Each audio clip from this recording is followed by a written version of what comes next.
Well, Death Battle Season 9 is come and gone, and what a season it was. I don't think I'm alone in this thought, but this season delivered us some of the most variety in a Death Battle season I've seen since Season 2. In this season alone, we got 15 new series that were introduced. For reference, Season 8 had 9 new series, and Season 7 had 6.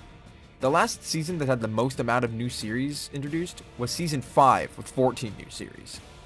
Granted, that's only one off, but it's still very impressive. On top of that, every episode was so well made that it made ranking this list more difficult than I expected. Every episode in this series was so high quality that having to choose one over the other was really hard for me. I feel like if you were to ask me to rank any other season of this show, I'd have a pretty easy time figuring out what's at the top, what's at the bottom, and everything else in the middle. But for this season, since anything in this season would be a highlight in any other season, I had trouble trying to figure out what was in the middle, even though I already knew what was going to be at the top. This is one of the hardest lists I've had to make for anything, so I guess it's appropriate for my first ranking video on this channel. This is the challenge that I've presented myself. Also, please keep in mind that these are my opinions on this season. If you disagree with this ranking, then that's totally fine. That's your preference. Agree to disagree, all that jazz. No more stalling, because this video is already going to be long enough on its own. Let's get started. It's actually a debate that's been raged by fans of the series for decades. Can Jason actually lift the whole 60+ ton tree off the ground? But they didn't. They went for the horror theme. It didn't really land, but if they try it again in the future, I think they could nail it. Like a panther. Yes? When this episode was announced, I thought it was weird that this was the episode that was ending the first half of the season. At least with the last season, it ended with a remaster of an older episode with 2 iconic characters. I think it would have made more sense to end it off with, like, Homelander versus Omniman or something. But I digress. Boba Fett versus the Predator was probably the episode I had the least investment in going into. I like Boba Fett, but not in the same way a lot of other people seem to. And I haven't seen a Predator movie in my life, so there wasn't really any personal attachment there either. The analysis is a mixed bag. Boba's was mainly just white noise, since they only really talk about his story at the beginning of the rundown, and the rest is just versus stuff. None of the jokes were really funny, except for the reference to the butt machine gun from Mega Man vs. Astro Boy. That was a fun callback, and it made me chuckle. They made the inevitable joke about Boba's jetpack, which I enjoyed. And I also liked the comparison between the Tusken Raider sticks and the lightsabers. That was a neat comparison. But overall, very lackluster. Predators was much more interesting to me, though. I knew nothing about them, and was interested in learning about them. It was cool seeing all the different gadgets and stuff that they have, and it was pretty cool hearing them talking about the Predator Society as well. Also, them mentioning xenomorphs as someone who recently watched Alien for the first time made me happy. It was interesting hearing them talk about it briefly. As for the fight, it's overall pretty good. It's definitely more consistently good, which is why it's ranked higher than Jason vs. Michael. I like the opening with Boba using his 360 and infrared to see through Predator's camouflage, and also the way they emphasize the preferred style of combat. In the analysis, they mentioned that Boba prefers to fight from a distance with ranged attacks like his guns and his rockets, and Predator likes to get up close and personal with all of his melee weapons. And they display that really well.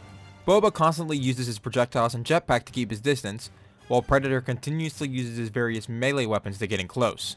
I found it both funny and kind of annoying that Boba's jetpack was rendered useless after one hit, even though they mentioned that the jetpack was one of Boba's biggest advantages, both in combat and in escaping the self-destruct. But it's a fine reference. I liked how both fight with their wrist/shoulder blades for a bit. Actually, I just liked how many gadgets they used in general. They basically worked in all of Boba's stuff, and managed to fit all of at least the important ones for the Predator. I enjoyed the bit where they fight sword to Tusken stick, even though Boba doesn't have it in one shot and then just has it in the next shot. Actually, the melee combat in this fight overall is just really solid. There are multiple instances of solid melee fighting with different weapons, and it's all really fluid and free of jank. Predator missing his discs and then using his voice recorder to throw Boba's words back at him before slicing his arm off was freaking awesome, and completely took me off guard on my first watch. It was great for shock value and is still effective in changing the tone of the fight. Boba's put on the back foot and then is forced to retreat, and we get a nice fake out with Predator stabbing the tree where he thinks Boba is hiding, just for him to reveal that he was hiding on the branch above, then drops a thermite grenade in his face, which is pretty cool. Though I don't know how he got up there so quickly with one arm and without a jetpack. Then we get to the final act of the fight, and Predator just gets up with his scythe already in hand, not seeming to have any physical damage after taking a thermite grenade to the face. And then we get Boba cauterizing his wound with a lightsaber. Dear God. That's raw as heck, and I love it. And it shows Boba's tenacity and, like, his quick thinking. Predator takes his mask off, and we get what I'm pretty sure is a reference to the Predator movies, which I don't know. And then we get the worst part of the animation, sadly. The setting is cool, with Boba and Predator surrounded by a ring of fire with their strongest melee weapons left. But it's shot kind of weird. They only really clash blades once. The rest Boba's either using his flamethrower or they're both missing. There's one weird circling angle, and then Boba falls back after one hit. Predator's about to finish the job and then forgets that Boba's there, I guess. You just knocked him to the ground. He hasn't moved. You not being able to see him doesn't mean he's not there. It's kind of contrived, and I didn't like it. Then Boba cuts what I thought was his scythe and some of his head tendrils, but upon rewatching, he just cuts the scythe in half, and I guess that warrants enough for him to nuke himself and Boba. But come to think of it, Predator barely takes many hits. They scuffle a bit at the beginning, but most of the time they're either even or Boba's on the back foot. Sure, he takes that grenade to the face, but he gets up later mostly fine. Wouldn't you rather him take a few more hits before pulling out the self-destruct? I get you can't cut off his arm because then he can't input the command, but you could probably have Boba slice him up a bit before doing that. Then the explosion happens, and Boba's fine, and there's no real indication that Boba outran the explosion. It just kind of seems that Boba took it point blank and started casually walking back to his ship. The last shot is pretty cool though, but overall, a very lackluster finale with a lot of contrivances. Overall, fine episode. Boring analysis, fine fight up until the end, decent conclusion. Not the worst death battles ever seen, but it doesn't really compare to the rest of Season 9's catalog. Hopefully Boba doesn't come back anytime soon and we can get someone like Mando after Mandalorian Season 3 comes out. But that's really all I have to say about this episode. Oh, actually, one last thing. I really enjoyed Cameron Nicod's performance as Boba Fett. He managed to pull off the cold and calculative tone that Boba's often associated with perfectly, as well as a really good scream of pain when he cauterizes his wound with a lightsaber. All right, and finally, I am totally willing to cut your face off purely for sick pleasure. It's what? Hot!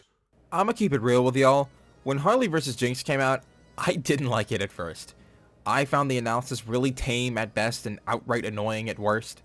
I found Ringmaster pretty annoying at certain times, and it almost planted the concern in my head that he'll become a third host for the show in a way, which wasn't exactly an idea I was on board with. But upon revisiting it, it's not as bad as I thought. It's still not great, but it's not an episode I outright dislike now. Ringmaster can be annoying, yeah, but it makes sense for him to list off all of Jinx's abilities as he's a big fan of the series. It's just someone talking about a game that they're passionate about, and Lord knows I do that a lot. Also, Boomzik's response to him asking if he wanted to play League of Legends with him was funny, I thought. Besides that, the analysis was still mostly just white noise. I don't necessarily care enough about Harley to be interested in learning more about her, and I couldn't care less about Arcane or League of Legends, so Jinx's was just kind of meh. She wasn't a character I was openly interested in learning about, nor was she a character I just didn't care. I didn't care for a lot of it, it just wasn't interesting. And as for the fight, it's definitely grown on me the most after all this time. The 3D backgrounds are great, and the fight is mostly devolved of any noticeable jank. Though there are definitely parts where the animation seems a bit too floaty, but that's not anything too noticeable most of the time. As for the fight itself, they really captured the chaotic nature of these two throughout the fight, which I figure is appropriate for a matchup like this. The voice acting is fine, though several instances seem really stiff or out of place. Like, Jinx's first line about exploding stuff was really weird, oddly delivered. But besides that, both performances are fine, they're pretty good. The first bit of combat is good. I liked Harley ricocheting the cork off of the bell to hit Jinx in the back and hitting her with the hammer as a follow-up. And I also like the following joke with the shark gun thing, but apparently that's a running joke in Arcane and stuff. Harley pulling out a fake mustache and a dynamite stick and asking for a light kinda slowed the pacing for me a bit, but I found Jinx's nonchalant response to be funny, and I enjoyed the ensuing chaos. Everything on the carousel was great though. Jinx running away from Harley while bound and cutting to an outside scene of the fight got a laugh out of me. Harley gets to use her boxing glove gun, which Jinx sticks the dynamite in, and then Harley makes a joke, then blows up. I'm not really a fan of characters making a quip or a joke while they're staring an explosion in the face, and trust me, this one is no different. But this one at least makes more sense in character given the comedic and sometimes cartoonish nature of Harley Quinn, so it doesn't bother me as much as like Batgirl versus Spider-Gwen or something. Jinx flies out skateboarding one of her guns in what I think is a reference, lands on a roller coaster, and we get probably my second favorite interaction in the fight. Jinx's "my save file" line always makes me chuckle. They fight on the roller coaster for a bit and then fall into a mirror maze while laughing, really emphasizing the fact that these are two maniacal, chaotic women that are having the time of their lives during this fight. Then we get the best scene in the fight. Jinx's "smells like home" line, the hand-drawn stuff, Jinx's laughter, and Harley running in the mirrors. I thought this was all great, and it was great for setting up a fake-out for Harley. But Jinx catches her hammer, gets off another good line, and lights her up with her machine gun. I thought the flower aesthetic for her blood was a pretty cool choice. Then we get a callback to one of my favorite kills in the series. Harley trying to pull off the same trick as Joker did the Sweet Tooth just for it to literally blow up in her face was a great callback and was probably the most enjoyment I got out of this fight. Actually, that's too harsh. I definitely enjoyed this the most. The climax as a whole, I enjoyed it a lot. In short, a good episode. Not as bad as I thought when I first watched it, but still not anything spectacular. Though it was Billy's first time directing an episode, and I'd say it was a pretty good start for him. Pretty good way to start off the season, and definitely a sign for things to come. Also, it's kind of strange that this is the episode that ended DC's streak against non-Marvel characters. That's kind of funny. Nice argument, Senator. Why don't you back it up with a source? My source is that I made it the fuck up. Out of all of the episodes this season, the one that I have the most neutral feelings for is Excalibur vs. Ryden. I mean, I like it, sure, but not for any standout animation or crazy feats of strength, or because I care about the characters. I never even heard of Warframe until this episode came out, and while I do like Ryden, I don't know enough about Metal Gear to be that invested in him. It's just a solid bonus episode start to finish. Most of my enjoyment comes from the analysis. It makes sense that since this is a bonus episode, they're allowed to deviate from the traditional format, but seeing them play favorites throughout the rundown, ending it with Wiz and Boomstick trying to do a calc off, is one of the funniest things in this animation and in any analysis for me. As for the fight, it's just really well animated. Unfortunately, banter is basically non-existent since one of these characters doesn't talk, but they're able to make up for that with later jokes. While I don't care for Devil Artemis or his content, he did a great job with this fight. All of the sword fighting is very high energy and has a good sense of speed throughout the whole thing. Seeing them run up buildings and clash in between is really cool, and I like how they managed to work in all of their other weapons outside of just their primary blades. Ryden makes a joke about infinite ammo, which is a Metal Gear Solid joke, I think, that I don't get. And Boomstick and Wiz hijacking their respective favorite fighters to help them is really funny and probably my favorite part of the fight. Ryden's Ripper transformation, well, not as good as when he did it against Wolverine. His following attacks are definitely effective at putting Excalibur on the back foot, and his following monologue about survival of the fittest is really well delivered. The build up to the death is really great though. It really feels like they're being pushed to their limits and they're putting their all into this one last strike. Though it is kind of abrupt in how it plays out. I would have liked for it to last a little bit longer before Ryden died. Not bad, but there have definitely been better one-stroke duels in the show's history. Sorry I didn't have as much to say on this episode. There's just not much to say in my opinion. Just overall, very solid episode all around. Thankfully, this episode didn't ruin Metal Gear's streak of having banger episodes, even though I probably won't revisit it anytime soon, and it is the inferior Ryden fight. Presentation! Gonna be frank, I thought Zatanna vs. Wanda was going to be fairly mid, like the rest of the community to be honest. I like Zatanna, but my feelings towards Wanda are anywhere between meh or distaste. Plus, it was another Marvel vs. DC match, and those have been, frankly, a very hit-or-miss track record. But what I got instead was a fairly enjoyable experience. I like how the analyses for each start with completely contrasting takes. For Wanda, they put an emphasis on how overwhelmingly powerful and unstable she is, while for Zatanna, they lean more into the fact that she's a charismatic and eccentric stage performer. The rest is just kinda standard, which is the case when it comes to any Marvel vs. DC matchup. They made fun of John Constantine, which I found kinda funny. I liked seeing Jocelyn for different parts of the analysis. She's probably my favorite of the Death Battle side characters, so seeing her again was nice. Overall though, very par for the course when it comes to Marvel vs. DC rundowns. And then we get to the fight, and we're immediately greeted with maybe one of my favorite performances this season. Lauren Mayfield pulls off Zatanna with such charisma and personality, and I love it. Cassandra Wladislava, I totally pronounced that wrong. I am so sorry. Cassandra also does a good job as Wanda, and does a better job of keeping her consistent Sokovian accent than in the MCU.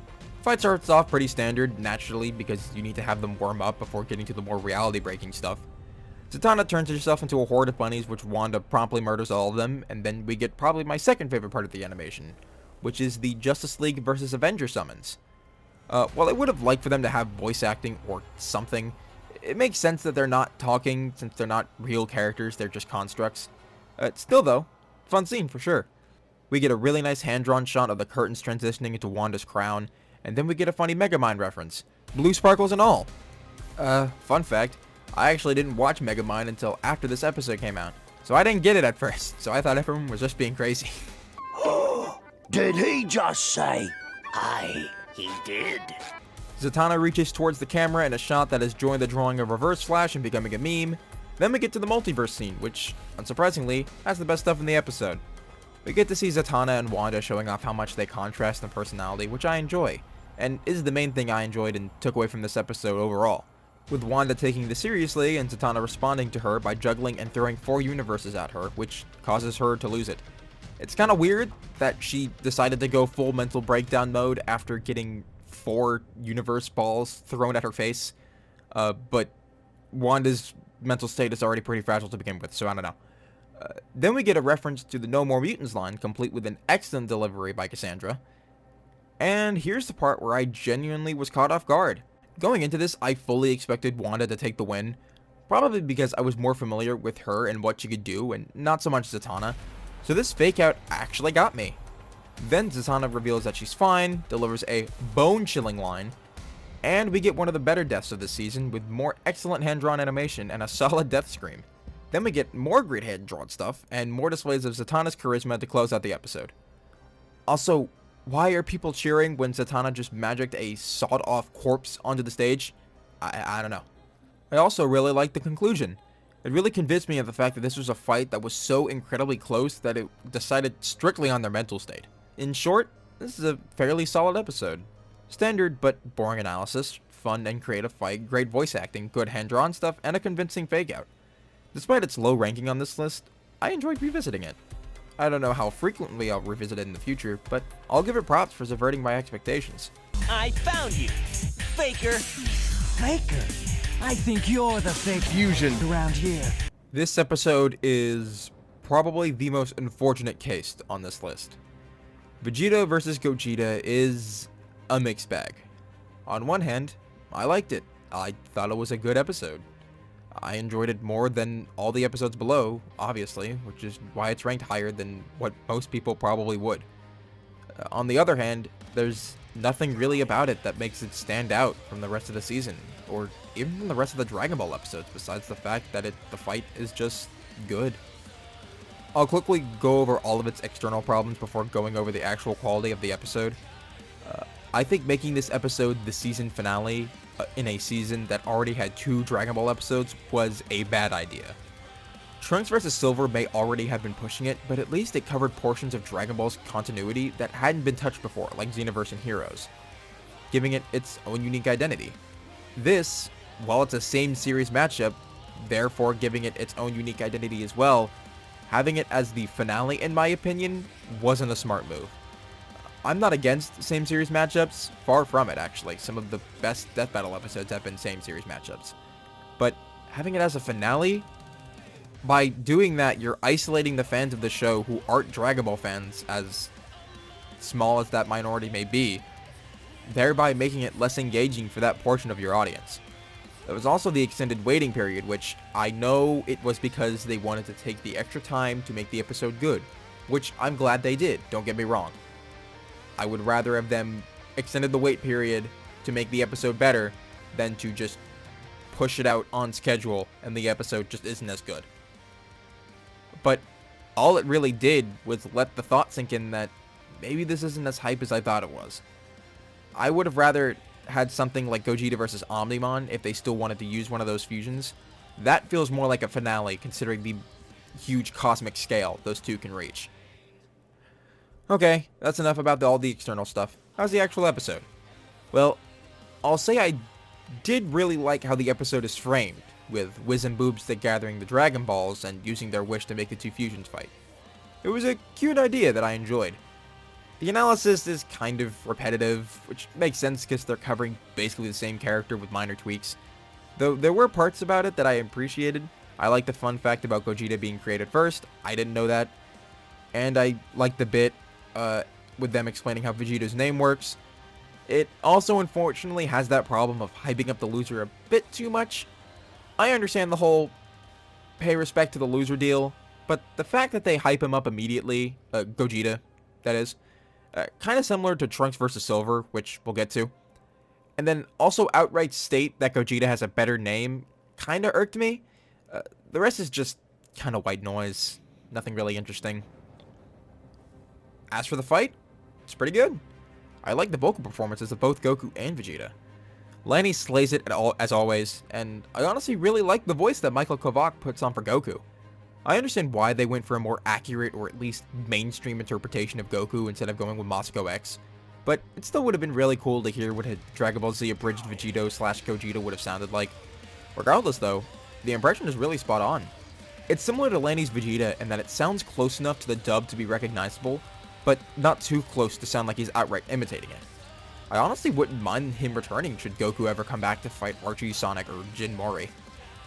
The track is also outstanding. This season has had a really good streak of banger tracks, and this to me is one of the highest ones. Dragon Dance is great, and it's also cool that they managed to get Mr. Bury the Light himself. That was a crossover I was not expecting, but it was a welcome one, for sure. As for the fight itself, it's pretty good. Well animated outside some pretty stiff movement sometimes, some okay choreography. I like the Super Saiyan headbutt. I liked Gogeta blocking Vegeto's Spirit Sword with a Key Orb and bringing back the missing one to hit Vegito in the back. I didn't really like how Gogeta blasts Vegito point blank and Vegito just ignores it. In fact, Gogeta kind of gets clowned on throughout the entire episode. They hype him up in the analysis, but from what I remember, he only really gets 3 good hits in, one of which Vegito, again, just ignores. At first, I was kind of glad they didn't end with Final versus Big Bang Kamehameha, but I also didn't like how they just glossed over it.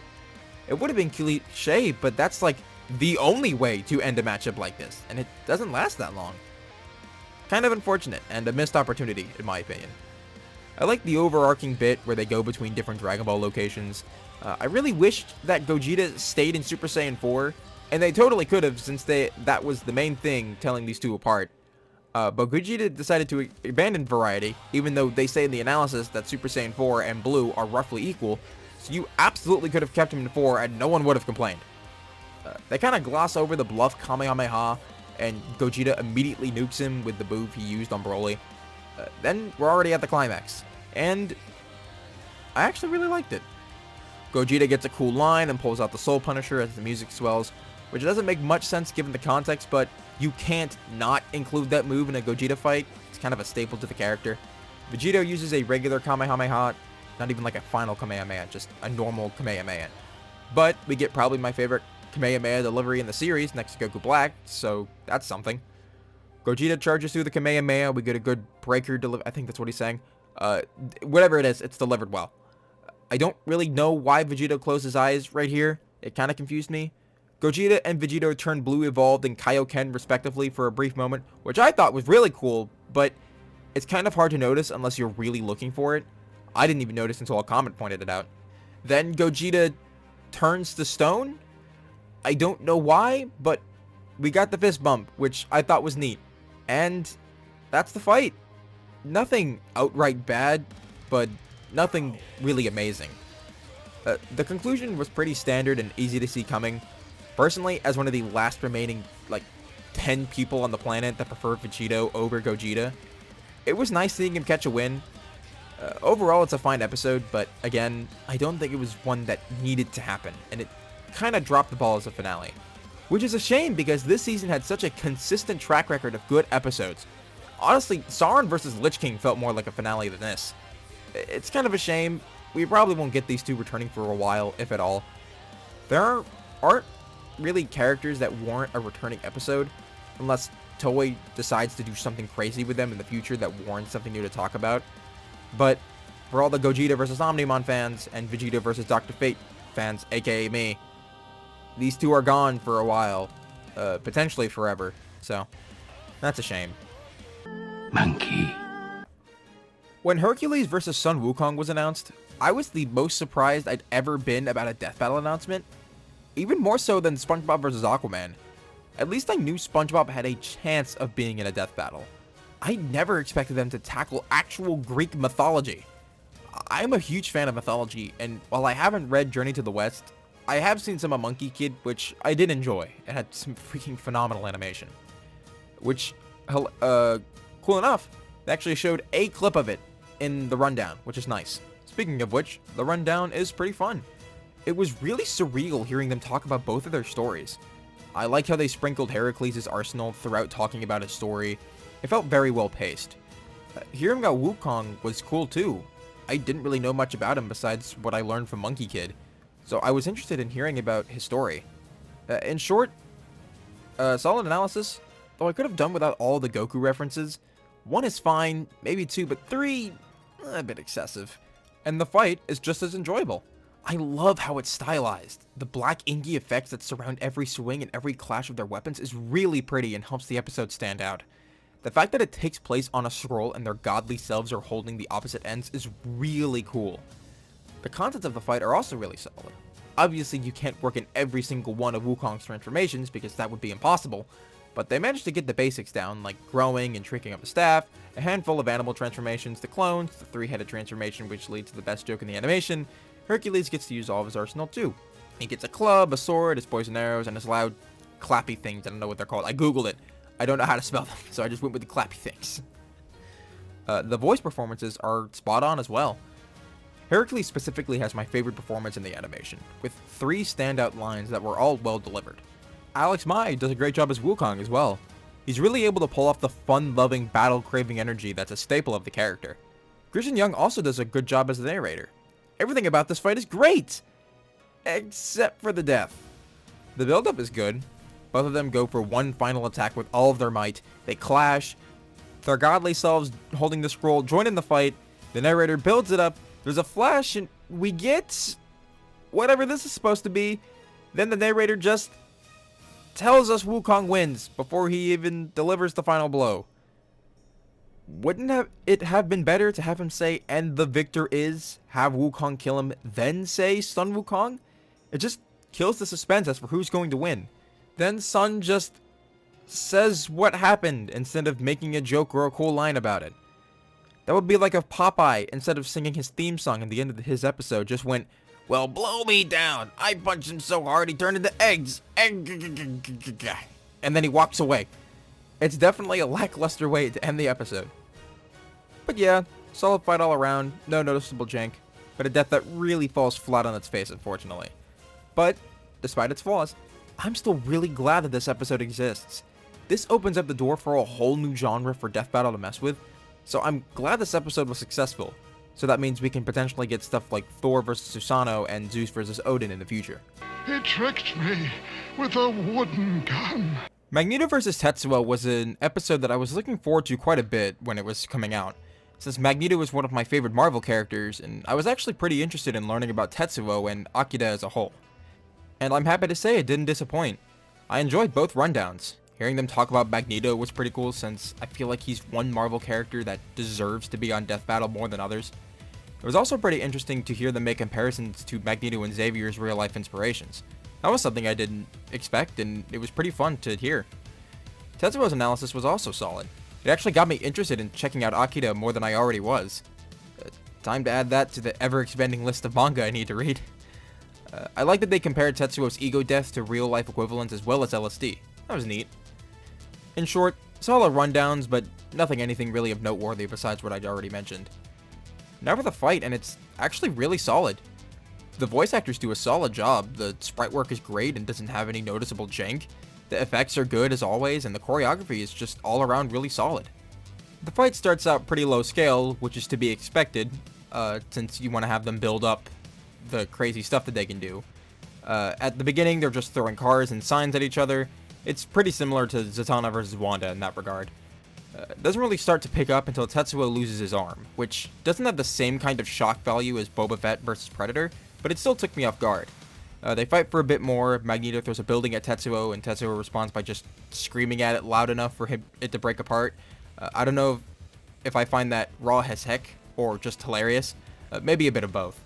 Tetsuo does a pretty weak-looking rushdown, and then they clash punches so hard that they disrupt the Earth's magnetic field, which is an awesome shot. The purple and red contrast looks really nice. Then we get some nice hand-drawn stuff with Tetsuo choking Magneto. Magneto gets to show off how creative he is with his powers by using Tetsuo's own magnetic arm to choke him out and free himself. We get my favorite line in the animation. Then we get the ego death animation, which does an amazing job of changing the tone of the fight. The music shifts to a darker tone, Magneto's lost his helmet, and as he's thrown into the wall, you can see the loss of hope in his face as this large shadow looms over him. The actual ego death form doesn't seem as big as it's supposed to be in its source, but it's well animated and it's not really that big of a deal to begin with. Then Tetsuo speaks in Magneto's mind, and at first it seems like Magneto has given up hope on beating him. He's weakened, he has this unstoppable, monstrous behemoth in front of him, all hope seems lost. Then, he hears Tetsuo's faint cry for help, and that fills Magneto with enough determination to start fighting back. It's no longer a fight for survival, it's a fight to save this kid. Magneto gets grabbed and then uses the iron from his own blood splatter to make buzzsaws, which is the coolest use of powers in this entire animation and maybe the entire season. And then we get the big bang explosion nuke thing from the anime, and we get a pretty good fake out that actually got me on my first watch. Going in, I did expect Magneto to win, and with the combination of the explosion and Magneto's muffled screaming, I genuinely thought that he had lost here. But he didn't, and we get a pretty good death afterwards. Instead of going for a super brutal death, which is definitely something you could have done, especially with a character like Magneto, Magneto instead decides to go for a more peaceful death, opting to put the boy out of his misery rather than have him suffer any longer. And Tetsuo uses his last moments to thank Magneto for letting him rest. And I like how Magneto shows his respect to Tetsuo in the end. A splendid ending to a solid episode. Overall, this episode was pretty good. I don't like it as much as other people seem to, but I can still see that it's a solid episode with good animation and a good voice acting cast, and just overall, just everything about it was just really solid. Hopefully we get more Akira characters in the future, though I don't know who else you could bring in besides the main character whose name I'm forgetting at this current moment. But still a solid introduction into Death Battle for this franchise. Actually, no, because Black Adam is not a hero. Oh, yeah, that's right. And so how are we going to show that he's not a hero? He's going to say it constantly. You know, besides Zatanna versus Wanda, Black Adam versus Apocalypse was the last episode I expected to enjoy as much as I did. I was only really excited about it because of Biffweed and the entire meme culture that he has surrounding it. But besides that, it included a DC character that I actually liked, and a Marvel villain that seemed very bland and generic and uninteresting. But what I ended up getting instead of something mediocre was something actually very solid. Hearing both of their stories was actually really interesting, because while I was aware of both characters, more so Black Adam, I wasn't aware of their stories. So learning about their histories was fun. It wasn't gut-bustingly funny or anything, but it wasn't just white noise like some of the other rundowns, especially Marvel vs. DC rundowns. I like how they put a lot of emphasis on the fact that Black Adam will side with whoever as long as it benefits his country, which is an aspect of his character that I really like, so it was neat to hear them end on that. Then we get the fight, and we were immediately greeted with probably their prettiest 3D background. Holy crap, this looks freaking amazing. I can't even imagine the amount of work that had to go into this to make it look this good. The sprite work is also really solid. The lip sync up with the lines shockingly well, more so than any other sprite fight in my opinion. Speaking of which, the voice performances are also really good. Kamran Nikad returns from his performance as Boba Fett to give another banger performance. Also, I'm just learning this now, as I'm writing this, that he's been working for Death Battle for as long as Season 4, playing Sephiroth and Sephiroth vs. Virgil and Mario in Season 5 for Mario vs. Sonic? That's some crazy vocal range. He also has 2 of the best Shazam deliveries in the series, which isn't saying much since the only other episode that could contend is Shazam vs. Captain Marvel. Wolf Williams also does a decent job as Apocalypse, though sometimes it's kind of hard to tell what he's saying over the voice filter they gave him. But you can tell he still delivered things really well. As for the fight itself, it's fairly solid. Adam gets a good Shazam right off the bat, we get good use of Apocalypse's transfigurations, and we also get to see the wisdom of Zehuti letting Adam know where Apocalypse is, allowing him to predict his movement and get the upper hand. But Apocalypse's death seed lets him know of his counsel and tells him to his face that it's not going to work here. Black Adam throws a few more lightning bolts, gets buried under some robots, and both fighters get a good line in. And Black Adam gets to use the Yellow Lantern ring, although he doesn't really do anything with it except make a tiger. But from my understanding, that's the only thing he really does with it in the comics, so I guess it's fine. Then we get a really cool shot of the two of them flying around in the sky at high speed with such a frequency that the moon busts apart. It's always cool when characters that are at a cosmic scale actually get to show off feats of cosmic scale during the fight. Apocalypse grows big, and we get a really cool shot of Adam swirling around Apocalypse's arm as a trail of lightning before being knocked to the ground. I don't know what it is about the shot. The shot just gets me pumped. It's just a cool shot. Adam gets one more line in, and then we get a Shazam delivery that I really like, and then we get to the death. And while it is great, it's got some minor stuff holding it back. Firstly, I don't like Adam's quirky line right before he gets his face smashed in. I guess you could interpret it as he tried to use Shazam, then realized that Apocalypse stole the living lightning, which is why he reacted that way. Which I think is what happened, but it's not conveyed very well. Then the hand-drawn stuff is pretty goofy, especially Adam's face, but the execution of the death is great. I like the smashing of the camera as a visual gag, and I like how it carries over into the conclusion. I love Apocalypse laughing as he smashes Adam's face in, then leaves him barely alive to show him his city crumbling before him, then killing him with his own powers. Then he tosses him aside like a ragdoll, and his laugh echoes out as the fight closes. What a great ending, even if the hand-drawn stuff looks a bit bad. The hand-drawn stuff throughout the rest of the fight looks great though, especially the Yellow Lantern shot and the shot of Big Boy Apocalypse. Overall, a solid episode. Nowhere near one of the best Marvel DC matchups. I feel like that's a podium that most episodes in general can't achieve. But it's still a solid episode in its own right. I would like to see Black Adam return someday, ideally against someone like Doctor Doom where there's more connections. But if he didn't return, I also wouldn't complain. I think we could do without more Marvel vs. DC matchups. What can I get you, mate? Drinks are on me. Just leave me I was not expecting Bond vs. Wick to slap as hard as it does, but here we are. Going into this, I knew it was going to be good, but it ended up exceeding my expectations. This episode is great. There's not really much for me to complain about in this episode. The analysis was nice. I like how they put a lot of emphasis on the crazy borderline superhero stuff Bond has done, and how absurdly unstoppable Wick is. I also liked how they both ended with them talking about how both characters have lost their humanity and are just a shell of their former selves after losing a loved one. I liked the running gag with the pen that pays off in the end. I liked how they were able to fit every James Bond movie name into the script, which is more impressive to me than anything. And overall, the analysis was just a fun time. Hearing about both characters for the first time was really interesting. The fight's also equally as fun, though it does have some negatives, which I'll go over really quickly. The beginning segment of combat is a bit clunky and not well animated. This scene with the car doesn't make sense. Is it driving towards the door, or did Bond just park it directly outside? I don't know, but it looks weird. And that's it. Those are my only criticisms of this episode's animation. The rest of the fight is a banger. The voice actors do a great job. Stephen Kelly knocks it out of the park as James Bond. He's able to sell the charisma of the character incredibly well. Man, this guy's a very good track record of performances on this show. Mortal also does a great job as John Wick. He's able to sell the serious nature of John's character in a way that serves as a great contrast to Bond's more charismatic nature. The fight itself is just a great time top to bottom. They don't use all of Bond's gadgets, which makes sense given Bond is similar to Mega Man in that you wouldn't be able to fit in all of his gadgets even if the fight was 10 minutes.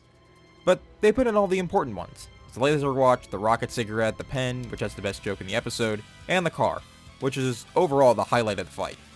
They also managed to show off specific character traits, like Bond's previously mentioned charisma, Wick nailing Bond's phone out of his hand to show how he never misses, Wick powering through multiple bullet wounds as a testament to his overall pain tolerance. There's so much character in this episode and it's great. The episode really picks up after the pen explosion, which again is my favorite joke of the episode. Then Bond calls on the car and John shoots the remote. As the music picks up, we get an awesome shot with Wick ducking under the bullets, and it's followed up by this beautiful knife fight sequence. I can't get over this one shot. It's amazing. Bond gets stabbed, headbutts Wick, which is pretty funny.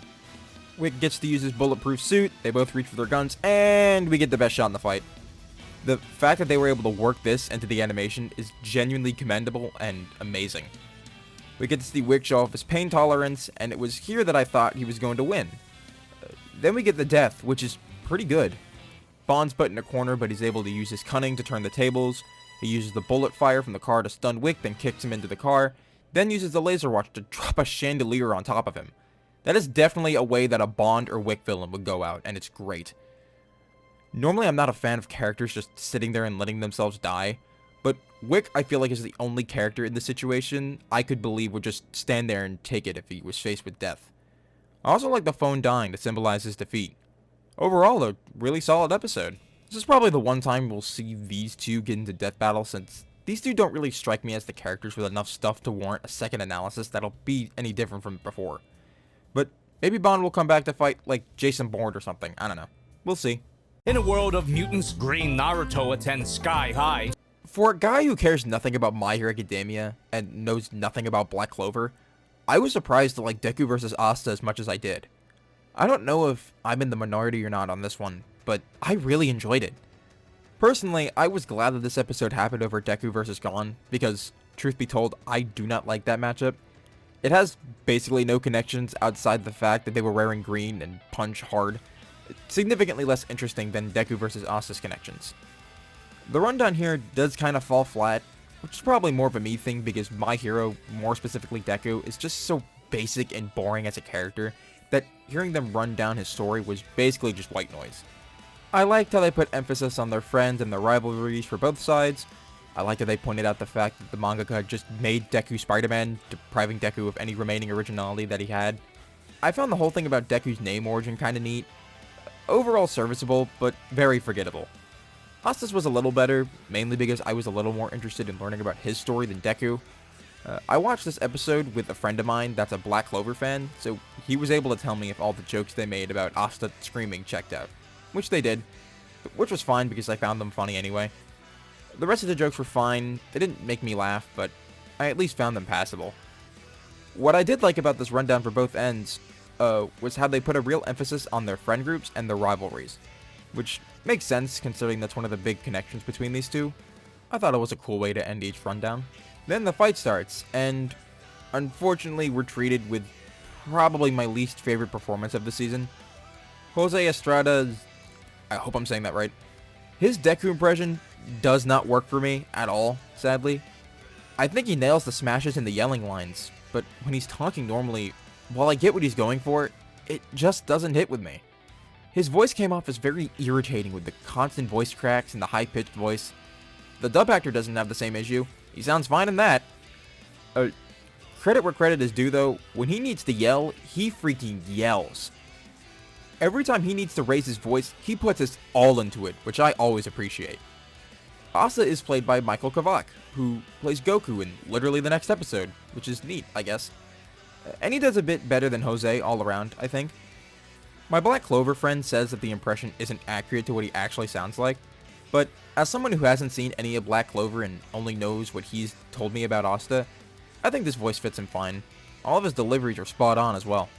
The fight itself is great. It's really well animated with no noticeable jank, and the sprite work is really nice. The fight starts and Asta immediately says that Deku could give Luck a run for his money, who I don't know who that is, or how Asta was able to determine that after being hit once by him. Deku's reaction to the sword not cutting him was kinda funny. I liked Asta pulling out the three-sword style, and his Black Meteorite delivery was really solid. I like Deku using his Spider-Man whips to throw Asta around and hinder his movements. It shows off his more strategic mind compared to Asta, who just hits things with his sword until they die. I did not, however, like the part where Deku Detroit smashes 4 times in a row. It takes way too long, and it really kills the pacing for me. Thankfully, it kicks back up pretty much immediately, and it leads to a funny running joke, so I guess it balances out. Deku throwing a building at Asta is pretty cool, and Asta's following line is delivered with a lot of energy, and I really liked it. They fight for a bit more. Deku says Asta's line from the beginning of the fight, and Deku repeats All Might's line from his battle with Might Guy, which genuinely gave me chills on my first watch. And it's only sold even more by Jose's phenomenal delivery and the swelling of the music. Speaking of which, Strongest Alive is great, and easily my third favorite track of the season. I love how it implements the beat from Mighty into its instrumentals, and it's overall just a banger. The death is kind of disappointing though, unfortunately. It's not bad, but I wish we would have gotten to at least see them clash for a moment instead of seeing them clash from a distance. Deku doesn't even get a death scream, which I guess you could consider either a good thing or a bad thing. Depends on how much you like Deku and not wanting to see him scream in agony as he dies. I liked Asta's last line though. It felt in character and was well delivered, and also just funny. And the Mr. Satan cameo made me laugh. Overall, this episode was great. It really did feel like a spiritual successor for All Might vs. Might Guy. Though, I don't think this episode is capable of reaching that episode's highs. Though, most episodes can't.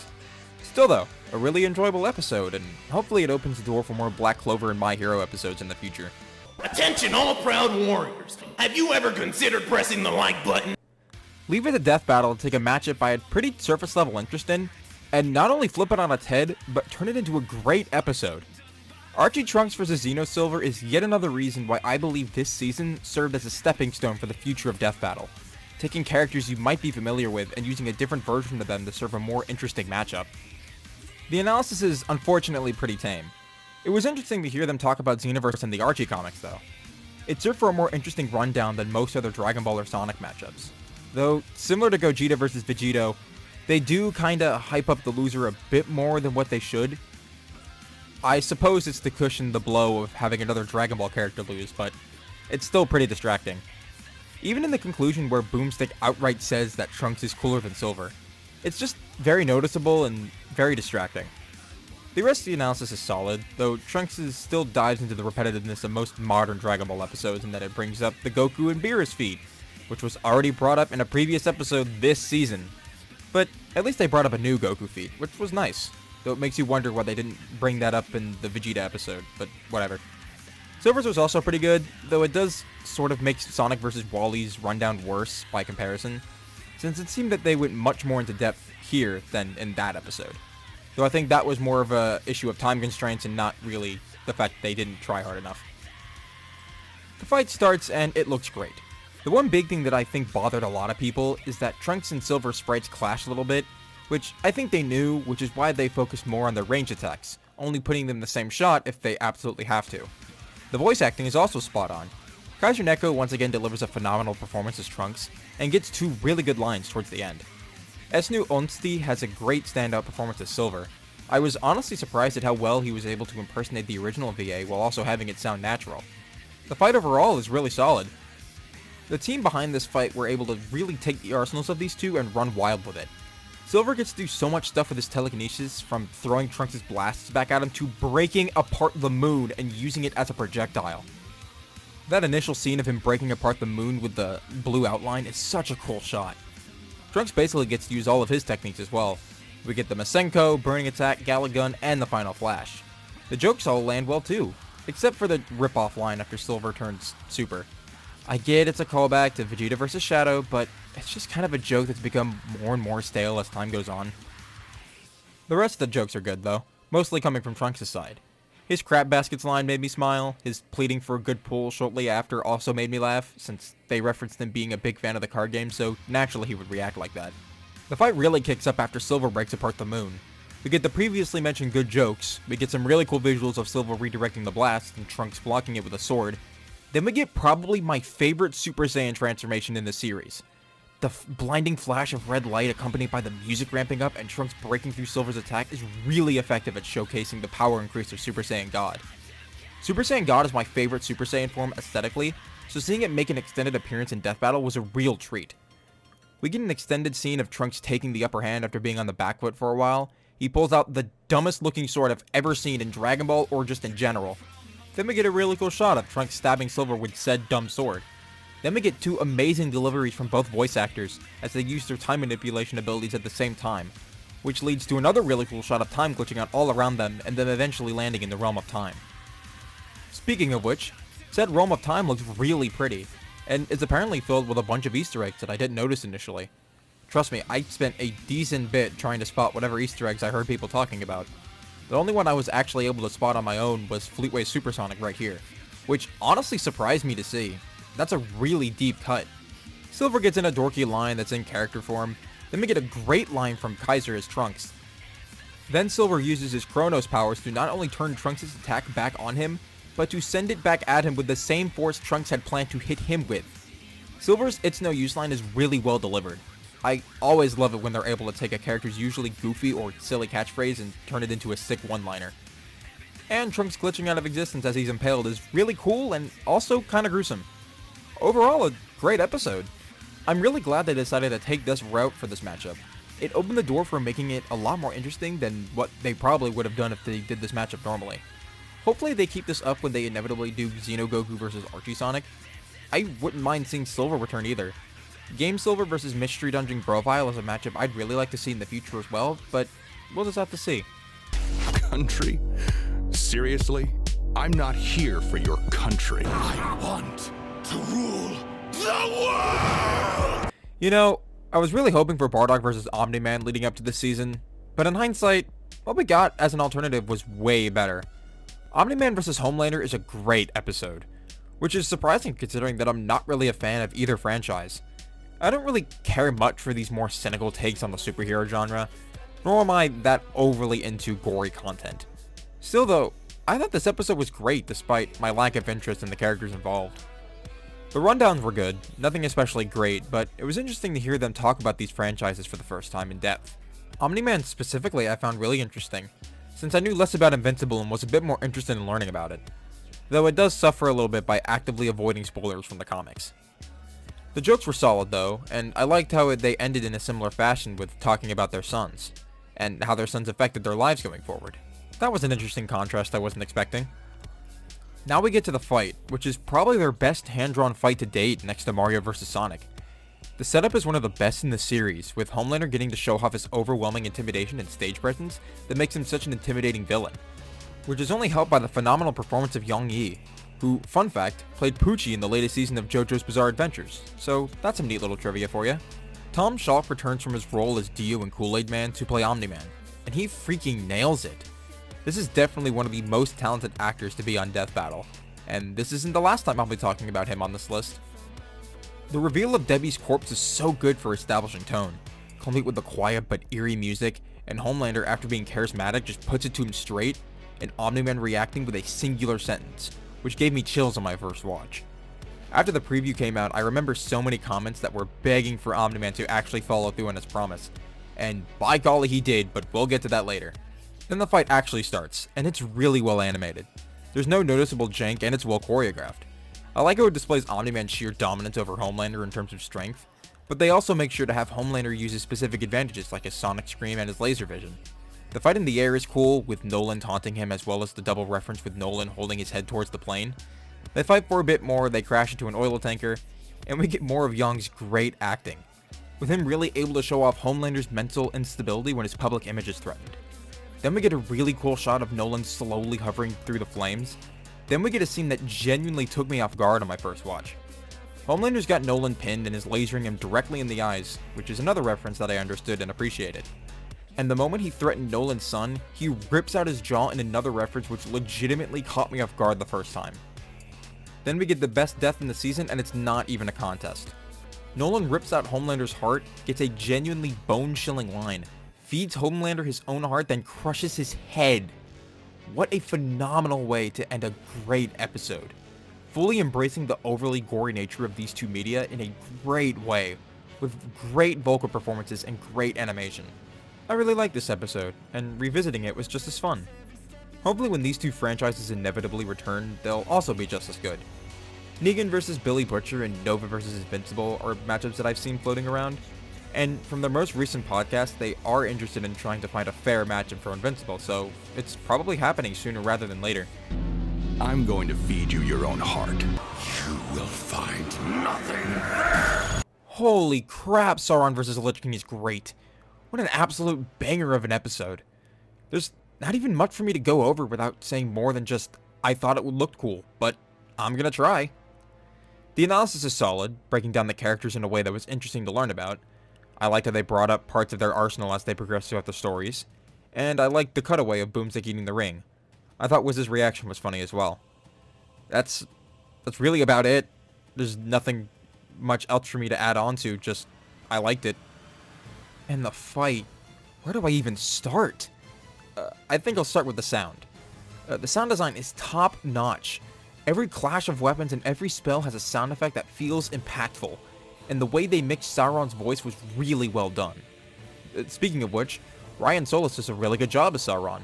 He gets a couple of really good lines towards the end, like when he tells Lich King that he knows what he's about to do before he even does it, or when he responds to Lich King by telling him that he serves no one, and his final line as he kills Lich King. Speaking of Lich King, he's played by Philip Sacramento, who played Yoda, Akuma, and Aizen in the previous season. And it's another great performance by him. He gets a few really good lines in during the fight. My personal favorite is his response to Sauron telling him that he'll tear out his heart. The choreography is great, with them engaging in a bit of sword fighting, but also giving them the opportunity to use a good bits of their spell and magic. Honestly, the fact that they were able to fit in the Eye of Sauron into the battle as well was really impressive to me. Also, the visuals. Good lord, the visuals! This is the prettiest a 3D episode has ever looked. Unfortunately, the models for Sauron and Lich King clash a bit, but it's not to the point where it's overly distracting. The real star of this episode are the effects. Good lord, they let Billy run wild with the effects. From the lighting to the magic to the snow and the fire falling, everything looks stunning. This is the most cinematic a death battle episode has ever felt. Like when Lich King summons a blizzard and Sauron responds by blowing up a volcano, causing the sky to turn red? That's freaking awesome! I also love how the setting changes as the fight progresses. It starts with it being all blue and icy since the Lich King rules it. Then when the fight starts for real, it becomes half blue and half red. Then when Sauron wins, the sky turns fully red, which is just an awesome bit of visual storytelling. And finally, the scene with the Eye of Sauron. I cannot express enough how cool this looks. Especially in the following shot when Sauron breaks Lich King's sword in a raw looking shot. Then we get one really last good line to close out the episode.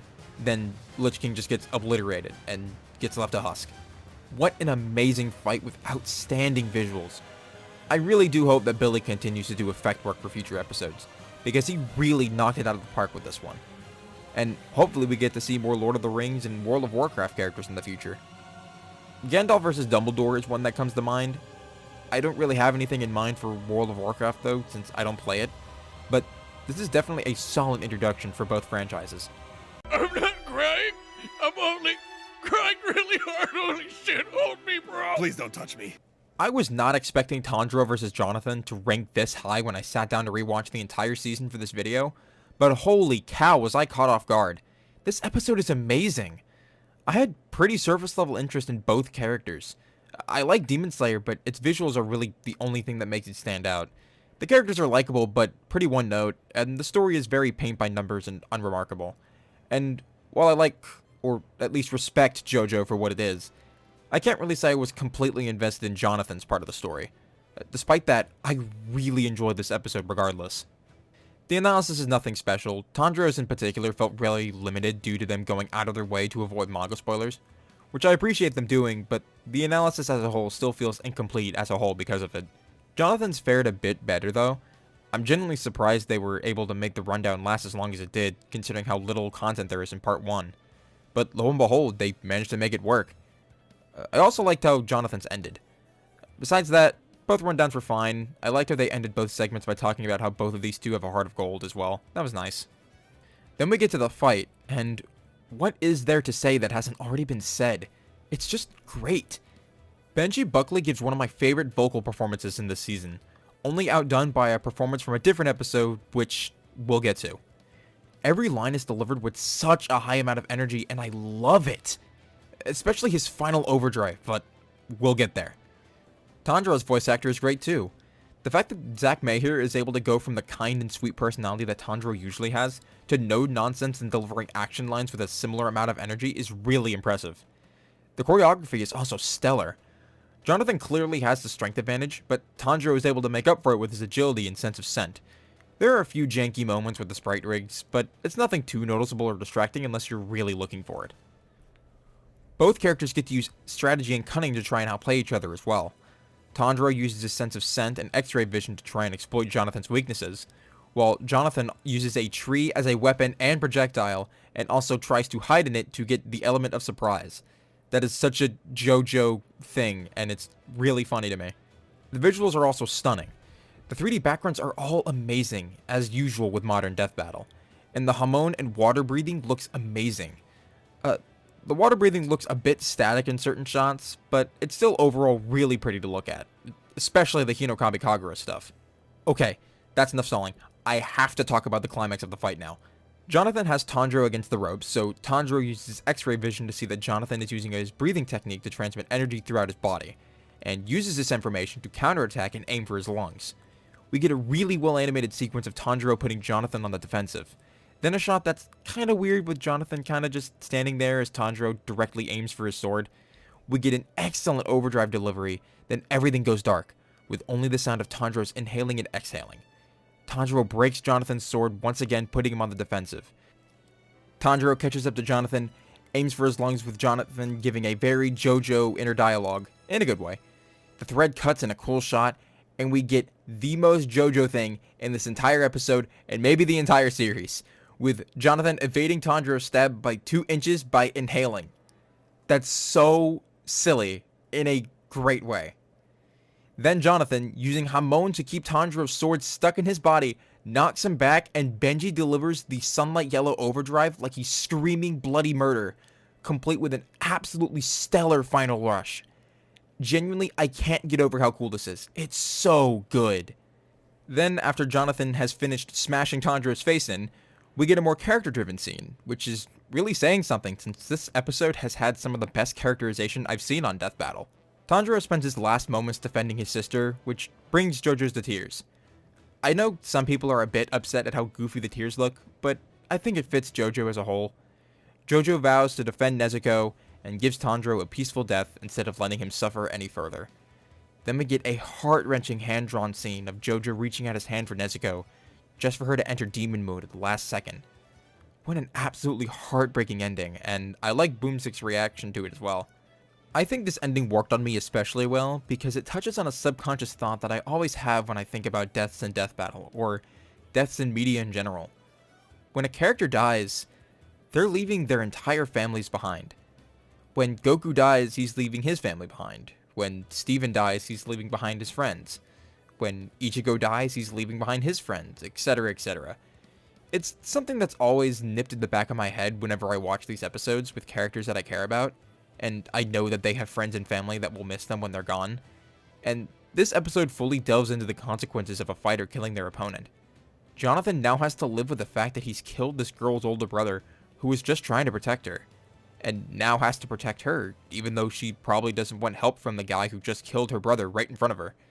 It's really heartbreaking stuff. Anyways, I think I've rambled about this episode enough. In short, this episode is great. It's got a few hiccups, but the overall package is still amazing, and I love it. Hopefully when they inevitably do Nezuko versus Alphonse, we get a Jonathan Easter egg at the beginning or at the end of the fight. That would be a fun callback. Yeah, now we're talking! I had thought about putting this episode at number 1, since I feel like this episode is objectively better than the one after, but you know what? Screw it. This is my list, and I can do what I want with it. SpongeBob vs. Aquaman is number 2. Now, don't get it twisted. Just because this episode isn't top spot, like a lot of people seem to put it, doesn't mean I still don't think this episode isn't great. It is, or else I wouldn't have ranked it this high. This is a standout episode, and for good reason. The rundown is my favorite of the season, easily. I love how SpongeBob starts out with them talking about how frail and childlike he is, then slowly realizing how absurdly powerful he is with his insane Toon Force shenanigans.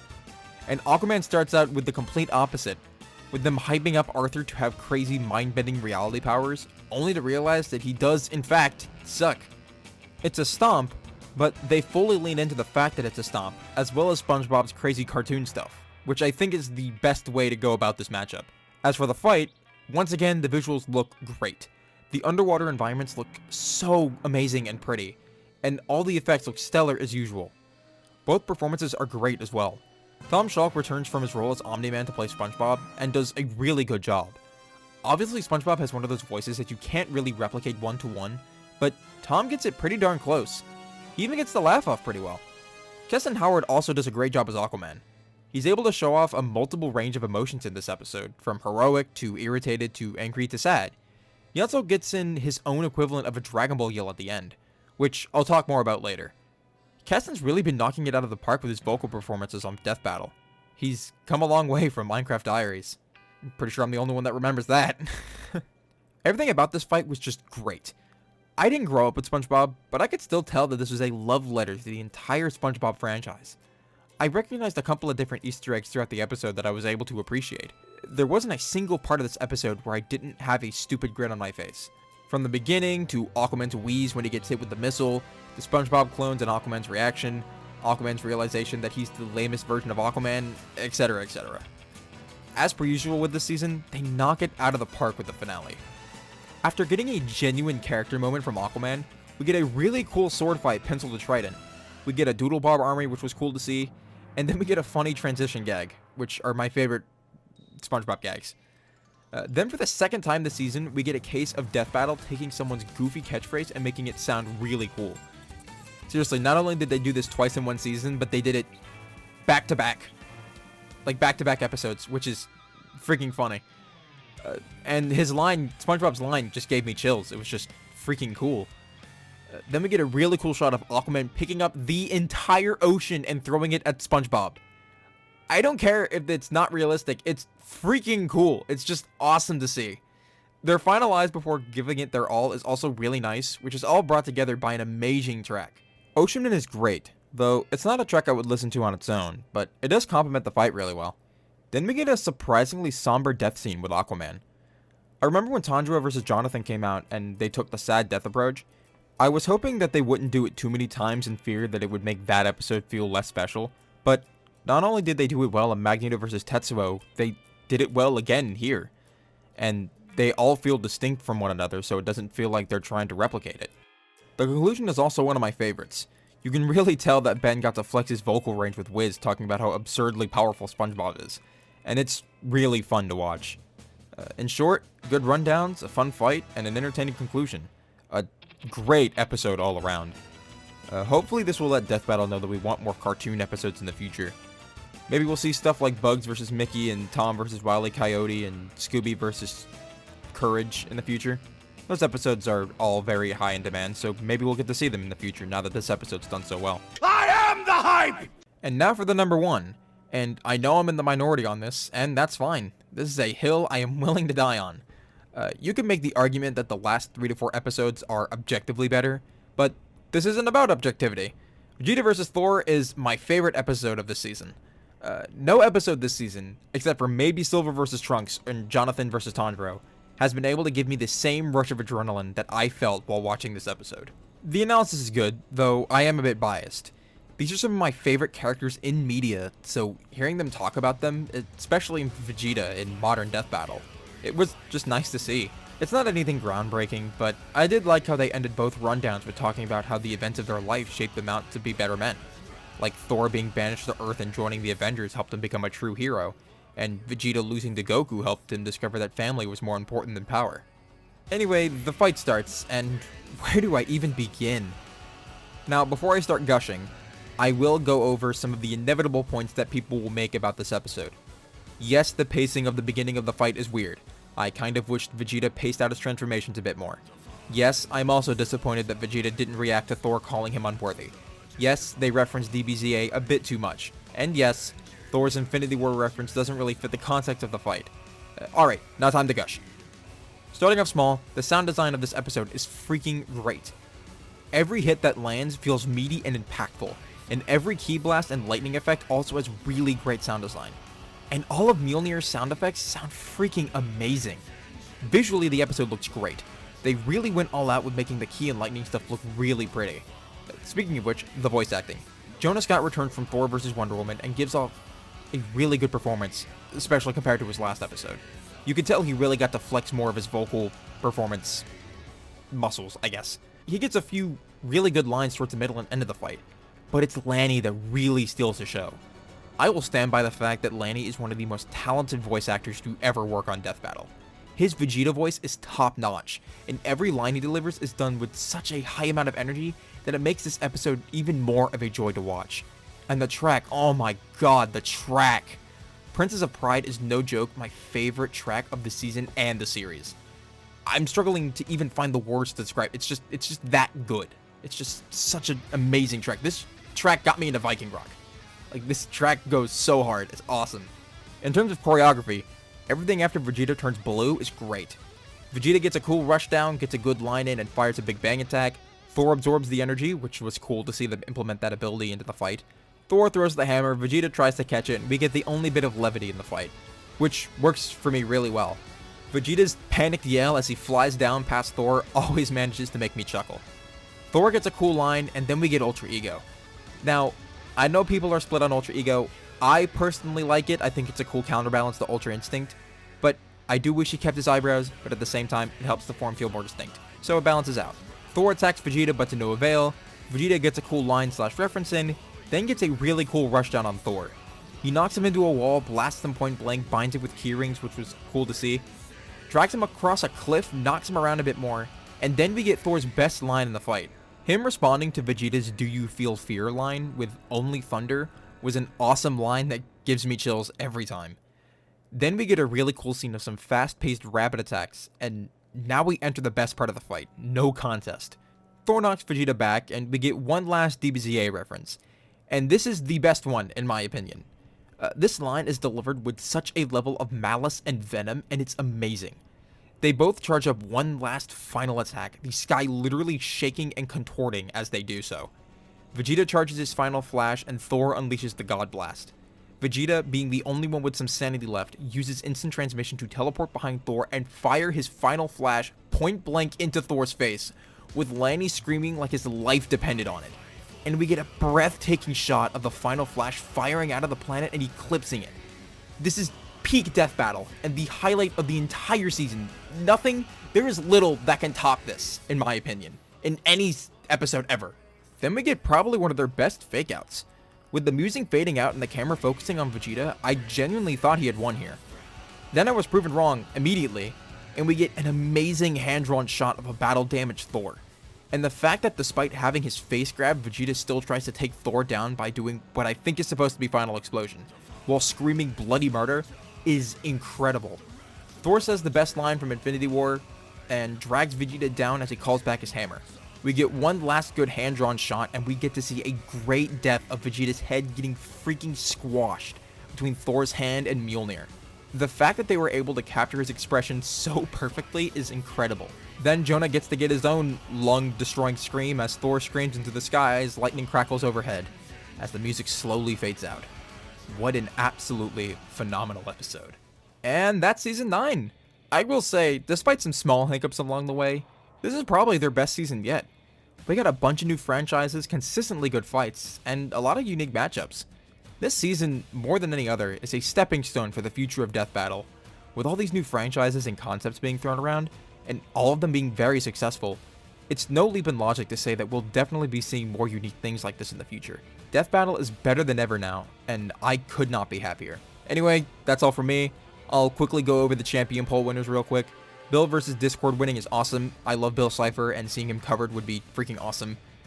Alex versus Cole, I don't have any personal investment in, though I do understand it has had a long history and has been a highly requested matchup for, I think, the longest time. So I think more than any of these, it deserved to win. Still though, I would have preferred something like Steve versus Emmett or Kratos versus Asura. Here are some matchups that I think are likely for the next season. I might make a follow-up video going more into detail of why I think so. I'm not sure yet. That's all from me. This video was really hard to write for me. This script is 27 pages long. I'm gonna go lay down.